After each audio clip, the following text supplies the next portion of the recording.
Thank you, Tom. It really is exciting to talk about this, and this is something that I live with daily.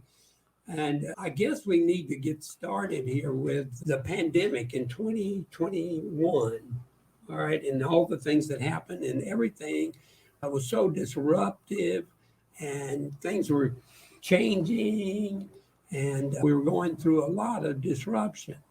And so the words that really became at that time very important is mental health and well-being. Now, the big thing that we get out of this, though, is that everything that happened during the pandemic and the way that we should have ownership and management of businesses, these things should have been seen as coming. We should have been doing a lot of this stuff before we had the pandemic. And that is the mindset of the business owner. And they have to understand that if you build people by caring about their mental health and their well-being, the quality of their work with the quality of their life, then we can have where people, if you build people, the people will build your business. But you got to be sure to take care of those people. And so that's what I'm talking about when I say that the mindset of small business needs to change. Does that make sense? We're going to explore it and see if it makes sense. When I see businesses that aren't meeting customer demands, I see business opportunity. And that I just think that for anyone who wants to strike out on their own, who has an idea, who has a product or has a service, I find Kerrville and the Hill Country to be as open as any other place.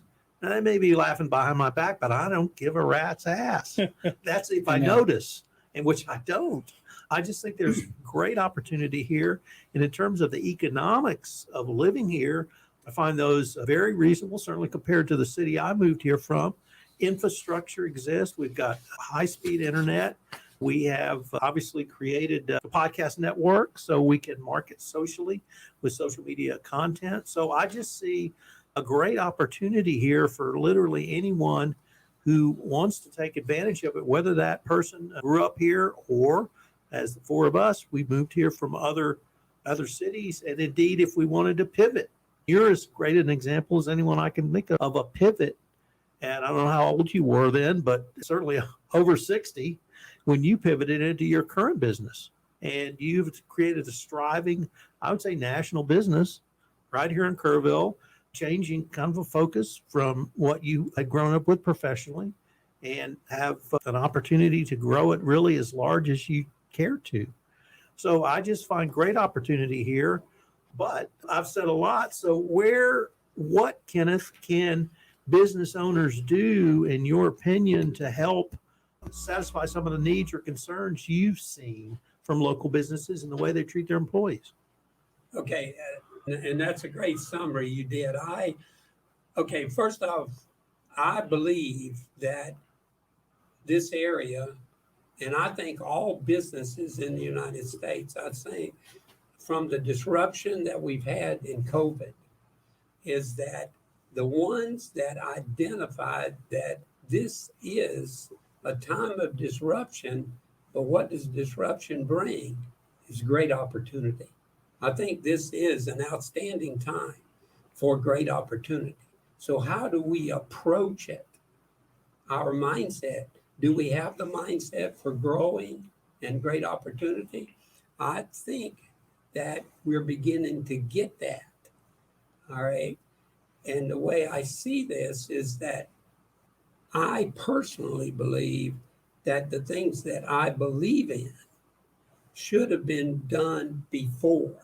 And that is the attitude of a business owner, an entrepreneur, and a manager on how they treat their employees. I think that all along we should have taken the idea that the people that are the most important in this whole thing or the guys doing the work?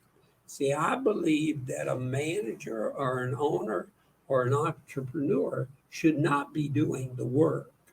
They need to take the position of the leader. All right. And I call it a leader coach. All right. There's a lot of stuff going on with artificial intelligence coming from the disruption, working remotely. And how do you get inclusion and get people involved in your business? So to do that, we have to have, and Andrew brought up a word that I think is so significant here, is that this word, the culture of community. All right, so we've got each individual business. We can say that XYZ business is a culture. He talked about the culture that was at Enron, the culture at Costco. So they have a culture.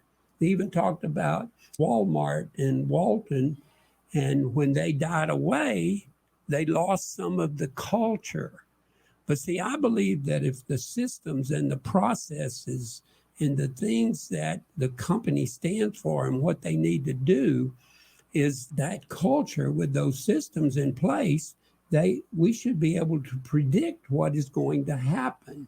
So when you lose the head, the creator of the company, you shouldn't lose your culture if you have built that culture down through all of your employees.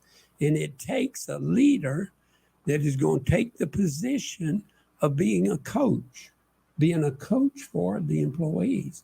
And it's all about the intentionality of treating these people with kindness, being concerned about them, and having what I call intentional conversations.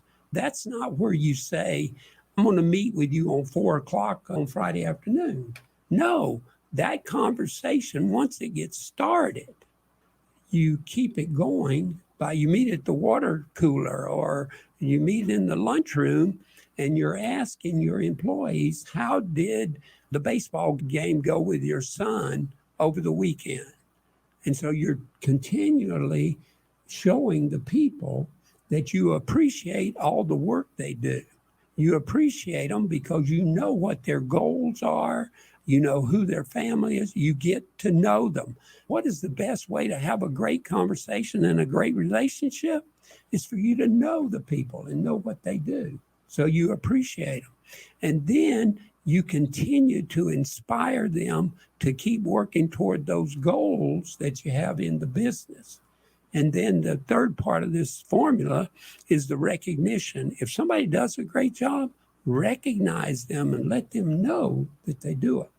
So going back here just a second is that meeting with a number of business owners in the Hill Country area, and this would be including San Antonio and Austin, and it was never about we, it was always about me. When I was talking to the owner, he'd say, no, it's my business. We're going to run it the way that I say run it. All right. Now, see, I look at that as being a manager type, dictator. I'm going to tell you what to do, and you do what I said. You don't question what I say. And I'm saying, no, you shouldn't be that way. Look at your employees, find out who they are, build a culture in your business by appreciating them, inspiring them, giving hope, giving encouragement, and then recognize what they do. Because you have to recognize that they build your business, and if you'll turn it over to them, they'll build it. But you, as the owner or the manager, you have got to take control and you've got to lead. And by being the leader, you grab their hand and you say, we're going to create this culture at this business, XYZ business. And it's all about the employees, and you're coaching them. One of the biggest things that came out of COVID used to be everybody thought that people came to work because they wanted to get paid. No, the money itself has always been down around 5 or 6 or 7 in rating. But they finally came up and they said, okay, number one is my health. That's my number one concern, my health and well-being. How do I become a better person? And the owner, the coach leader, needs to control the company where they find out what are those goals from a business standpoint. What do you want? And what do you want to do in your personal life? So I've created this alignment tool where I take the circle, we call it the wheel of life, with 7 spokes on it. And it goes all the way from your mental input, your physical input, your spiritual, your character, your career, your personal, your relationships, and then compare it to a wheel of a business. And you got your administration, you got your sales, which are your revenues, you got the leadership in there, you got your systems that you have in your operations. And so both of those wheels should align, because if you've got a flat tire on the back and that's your business, which pushes you, you're not going anywhere. So they have to be in alignment. They need to be rolling together and they must match, because I believe that the quality of the work, which the leader of the business can create the atmosphere. And that's what leaders should do. Leaders should create the atmosphere for their employees so that they don't feel insecure. They're not afraid. They have no fear. They can come to work. They can say what they want to say without being terminated, because we're having an adult type conversation. But in the business, you have to have that alignment so that the quality of your work life equals the quality of your home life. And a person that has a great life at home, they're going to take that atmosphere to work. And I think that the leader needs to find out who their employees are. Don't treat them like you're the dictator telling them what to do. And I can tell you, in the last 3 years, I've replaced 3 women that worked at current banks in Kerr County. All 3 of them hated going to work. They never had any conversations with the management. They ended up they left. They went somewhere else. So that attitude cannot go on. It will create the demise of your company. But if you get everybody working together and everybody is saying, we are building this business. And so I believe that owner of the business, if you've got a fence building company, the owner shouldn't be out there digging holes and building fences. They need to be doing the thing that they create for the long-term growth of their business, which is to grow the employees, give them the authority to do it.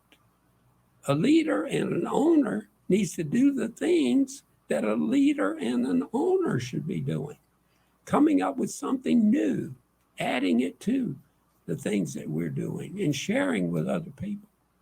And so you got to have that vision for the company. And that's what I'm talking about when I say that the mindset is not proper. Because when you go in on Monday morning and the first thing the manager says is, okay, here's your list of things to do today. Don't come back to me till you get them done. And no conversation. How was your weekend, Gil? Did you enjoy? Fantastic. Yeah. See, that's what you want to do, is to have that conversation. And that conversation needs to go on. It does not need to be scheduled. It can just be a 2-minute, because what you're doing, see, people don't care what you know. They want to know you care about them. And they want to be recognized. And that's the attitude. That's the culture. And we have to live it.